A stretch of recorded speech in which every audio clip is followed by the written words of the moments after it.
Today we had our first ever Transportation Summit, which was a conglomeration of advocates that are in the transportation field and advocates outside of the transportation field to talk a little bit about how we see the future for Montgomery County in terms of the transportation network.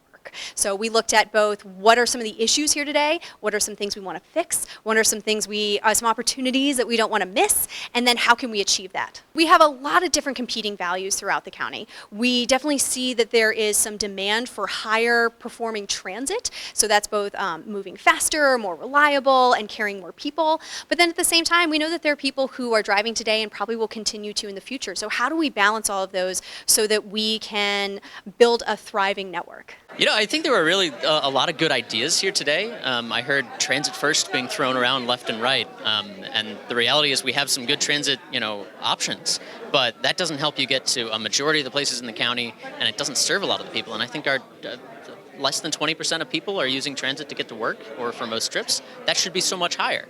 And an amazing complement to that is biking and walking. But you need to build out the places so that people can safely bike and walk. If the road is built entirely to get around by car, nobody's going to look at a bicycle. Even if there's a great Capital Bike Share station nearby, nobody's going to look at that and say, oh, that's a way that I feel comfortable getting around. So especially when we're looking at these really long spans of time, 20 years, we need to be looking at what is that network we want to build and how can we stop tripping over ourselves and actually start building those networks out. We need to connect people to job centers, and that means first the places that are in the county. For example, in White Oak, we have FDA, several thousand employees, a new hospital that Adventist just built, and we're hoping to see more life sciences development in that part of the county, but it's not very well connected with transit.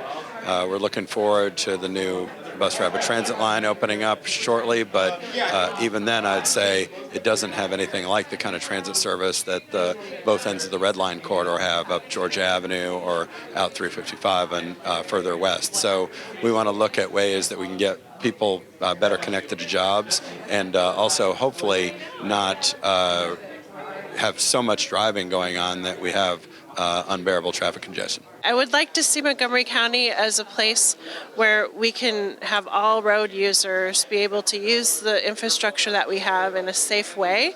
That includes pedestrians, bicyclists, people who are driving, people who are riding scooters or whatever thing is invented between now and 2050. This master plan, we need to really take the opportunity to think outside of the box and think more creatively about how we can use our space and what we want transportation to look like.